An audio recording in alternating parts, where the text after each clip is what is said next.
I have been working in the development and humanitarian field for more than 3 decades, and I'm shocked to see that still billions of people lack access to basic hygiene services, not to mention the millions of women and girls who do not have access to affordable menstrual health products. We know how fundamental water, sanitation and hygiene is to health and well-being, but also how important it is to education, social and economic development, as well as climate resilience. Therefore, WASH should be a priority for governments and an area of interest for investment, employment and business incubation. Access to water and sanitation in developing countries has been a priority of the SDC since its inception in the 1960s.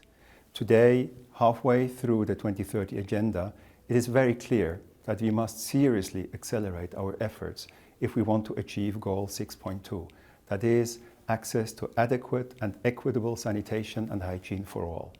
Indeed, according to a UNICEF WHO special report earlier this year, achieving the SDG targets in Africa will require a 12-fold increase in current rates of progress on safely managed drinking water, a 20-fold increase for safely managed sanitation, and a 42-fold increase for basic hygiene services. You will agree that this seems hardly realistic. We need to seriously shift gears. We have to think innovatively, not just in terms of solutions, but also in terms of how we finance and sustain new solutions. We should apply the learnings we have collected over the years, including from other sectors, particularly when it comes to innovative financing and efforts to trigger and channel private investments for social and environmental impact. This includes blended instruments, such as results-based funding, de-risking, and technical assistance funding. As much as sanitation, hygiene, and menstrual health are public goods, they also represent a significant opportunity for market-based approaches that can incentivize not just supply and demand, but also continued use and upkeep.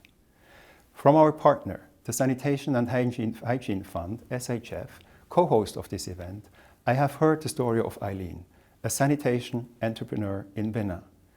Eileen started out helping her husband manage his sanitation business. Today, Eileen employs 4 masons, 4 sales agents, and people delivering toilets, reaching up to 60 sales a month. This is only one example of how women are engaging in the sanitation economy. We need to empower more women like Eileen, and by working together, we can do this at a scale that will make a lasting impact and difference to families, communities, and ultimately at the global level. The SDC fully supports the SHF and its ambition to change the way development has worked so far. Through this new model, the synergies between governments and other stakeholders can foster an ecosystem for entrepreneurship using local circular economy to bring sanitation, hygiene, and menstrual health solutions to scale.